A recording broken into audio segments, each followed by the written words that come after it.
Andronira. Okay, this is Felipe Santos. Hello, my name is Jonathan Lima. Hi, I'm Anthony Brown. Hi, I'm Cassandra Burial.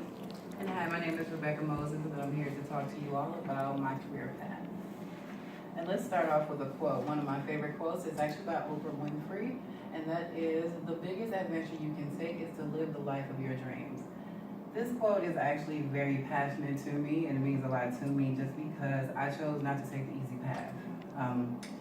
Some people will call me crazy for not taking the easy path. I did not graduate from high school and go straight to college. I was not ready for college. I actually flunked out my first year.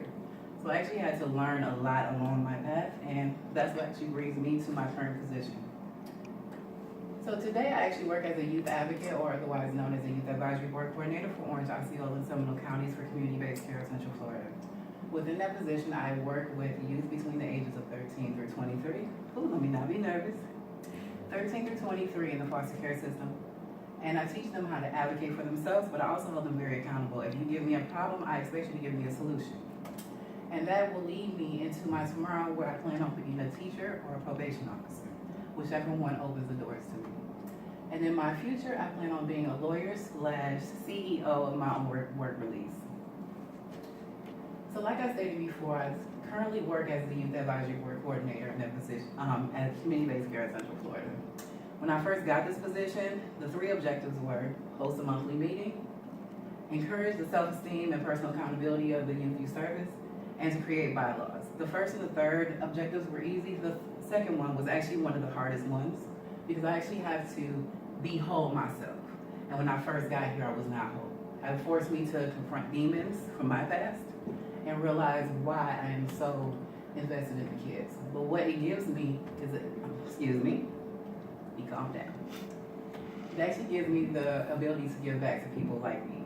I actually have family who grew up in the foster care system, and I also lost 6 godkids to the foster care system at a very young age. So this position is actually very passionate for me. It's also very flexible. I only meet with the kids once a month in each county. And it also gives me the experience I need to create the curriculums as well as training programs.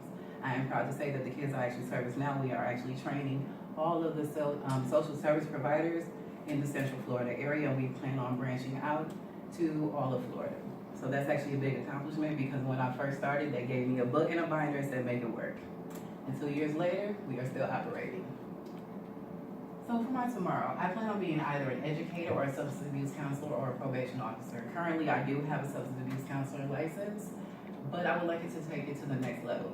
The reason why I would like to do this is because I want to reduce recidivism, and I would also like to have knowledge that will prepare me to be a lawyer. I feel like in every position that you have, it's an opportunity to make your stamp in life. And with this position, I have no problem with working from the bottom all the way to the top, so I can understand what goes into a care plan and why people fail in life. And I also want to encourage this throwaway society of America, because technically I wasn't supposed to make it. Technically, I was voted the first to get pregnant, and I'm the only one of my friends who don't have any kids at this age. So I'm very proud of that. My dream is to open up my own work release. I do want to be a lawyer. I'm still unsure if I want to be a lawyer for criminals or if I want to be a prosecutor.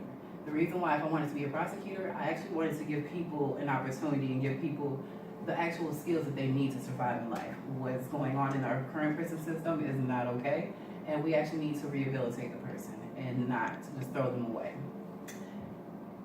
In addition to my work release, I also wanted to have another business that focuses on the therapeutic side as well as the alcohol and drug and counseling side. The reason why is to reduce recidivism, to build a job market, and to set my future generations up for success. So again, let's just recap. Today, I'm the Youth Advisory Board Coordinator. Tomorrow I will be the next teacher or probation officer in the prison systems. And in the future, I will be a lawyer and a CEO of my own work release.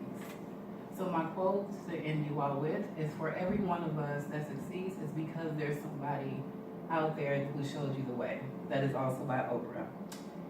I am a firm believer in that, because if I did not have people who believed in me, I would not be where I am today, like at all. So I hope you all enjoyed my presentation, and I look forward to seeing you all in the future. Thank you.